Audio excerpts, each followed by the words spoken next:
Francis Ngannou a donc conservé sa ceinture de champion des poids lourds à l'UFC. Le Camerounais a en plus démontré qu'il avait énormément progressé ces dernières années. Malgré la pression gigantesque qui pesait sur ses épaules, le prédateur a gardé la tête froide et a fini par l'emporter contre Ciryl Gane.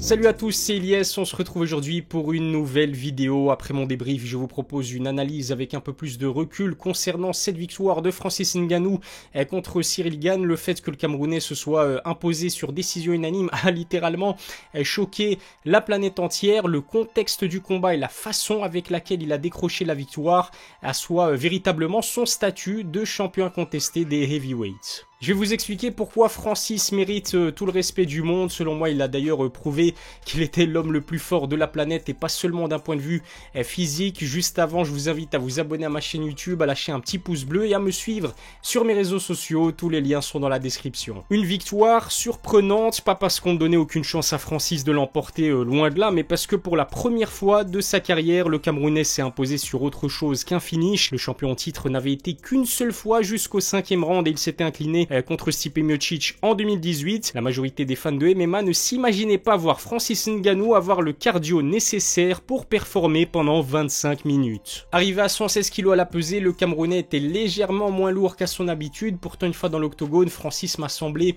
finalement plus puissant que jamais. Sa force lui a permis de prendre le dessus physiquement sur Ciryl Gane et cette supériorité physique, elle s'est ressentie à chacun de ses amenés au sol, tout simplement impressionnant. Comment ne pas parler de l'énorme takedown infligé par Francis à Ciryl au 3e round? La planète entière a tremblé au moment où le Français a fini au sol. Très peu de gens s'attendaient à ce que le grappling du prédateur puisse lui faire remporter ce combat. Habitué à placer des KO de folie, Francis a réalisé les ajustements nécessaires à partir du 3e round et a opté pour une stratégie payante en ayant recours à sa lutte. Pourtant, Ciryl a eu la possibilité de remporter ce combat même au sol. Sa clé de talon avait l'air d'être bien placée, mais on n'a jamais senti Francis paniquer sous la menace d'une soumission. Son visage est resté impassible tout au long du combat, y compris quand il a aussi encaissé les coudes dévastateurs de bon gamin. 2 des 3 juges ont donné l'avantage à Ciryl Gane après les 2 premiers rounds. Arrivé au 3e, Francis était donc dos au mur. Il le dit lui-même, il a rapidement compris qu'il allait devoir favoriser sa lutte au détriment de sa boxe s'il voulait remporter le combat. Il a donc rectifié le tir avec beaucoup de sang-froid, ce qui lui a permis de remporter un combat qui était mal parti pour lui. Au-delà de sa force physique, c'est surtout sa force mentale qui a permis à Francis de décrocher la victoire. Il s'agissait de sa première défense de ceinture, qui plus est contre un ancien coéquipier. Contrairement aux erreurs qu'il a commises, par exemple lors de son premier combat contre Stipe en 2018, on l'a senti beaucoup plus calme. Il n'a pas voulu chercher le KO à tout prix. Avec 20 combats à son actif, il faut dire aussi que Francis est aujourd'hui un combattant très expérimenté. La façon avec laquelle il s'est imposé contre Ciryl et Stipe prouve une chose, le Camerounais a plus d'un tour dans son sac pour remporter un combat. Bien évidemment, sa puissance hors du commun reste son arme principale, mais il dispose aujourd'hui d'un arsenal très complet. Rajoutez à cela sa faculté à rester calme en toutes circonstances et vous obtenez certainement le poids lourd le plus effrayant de l'histoire du MMA. Si l'on en croit ce qu'il dit, Francis Ngannou a en plus combattu en étant considérablement diminué. Arrivé dans l'octogone avec des genouillères, les rumeurs faisant état d'une blessure au genou semblaient se confirmer. Le prédateur a d'ailleurs déclaré qu'il était à 2 doigts d'annuler sa présence à l'UFC 270. Si c'est vraiment le cas, on peut dire que cet homme est un véritable phénomène.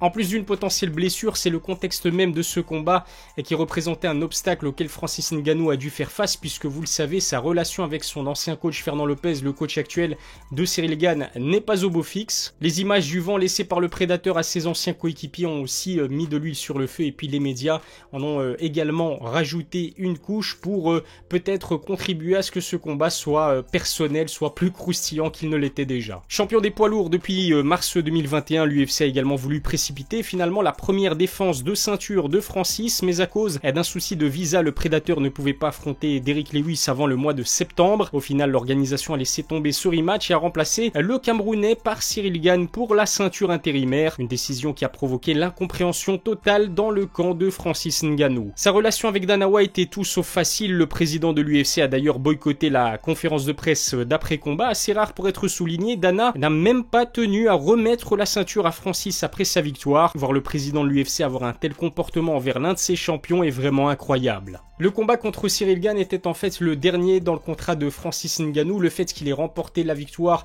devrait nous permettre de le voir évoluer encore au moins une fois avec l'UFC cette année. Si le Camerounais ne combat pas en 2022, en revanche là il deviendrait finalement libre de ses mouvements. Il pourrait ensuite aller s'essayer à une transition vers la boxe anglaise. L'objectif initial de Francis était d'affronter John Jones dans un méga fight après avoir conquis le titre en 2021, mais les demandes salariales de l'Américain auraient refroidi le très autoritaire Dana White. On sait que le Camerounais éprouve une profonde admiration pour l'ex-champion des lourds légers dont il loue souvent les qualités. Je pense vraiment que le fait d'avoir vu l'UFC ne pas pousser pour que ce combat se fasse a écœuré le prédateur. Malgré tout ça, j'ai trouvé que Francis était plutôt serein au moment de répondre aux questions des journalistes, que ce soit avant ou après le combat. Il en a même profité pour en remettre quelques-uns à leur place. J'ai le sentiment que ces dernières années, eh bien, le Camerounais a énormément gagné en maturité et en sagesse. Décrié pour son ego surdimensionné à une certaine époque, Francis Ngannou me paraît être aujourd'hui en paix avec lui-même. Cette paix intérieure, je trouve qu'elle se ressent aussi lorsqu'il combat. D'un point de vue mental, le Camerounais a clairement passé un palier. Je pense que Kamaru Usman a sa part de responsabilité dans la transformation de son ami. Il lui a apporté son expérience de champion et lui permet de canaliser sa puissance pendant les combats. Ce n'est un secret pour personne, Francis Ngannou n'a jamais eu une vie facile, forcé de travailler dans des mines de sable lorsqu'il était enfant, migrant clandestin, SDF à Paris. Son parcours était semé d'embûches. Il est aujourd'hui le champion incontesté des poids lourds à l'UFC après avoir encaissé 2 défaites consécutives en 2018. Sa remise en question lui a permis de progresser dans tous les compartiments du MMA et de devenir un athlète accompli. En résumé, Francis Ngannou a démontré qu'il était bel et bien capable de remporter un combat sur décision. Son knockout power est bien sûr toujours intact, mais il n'est pas obligé de se reposer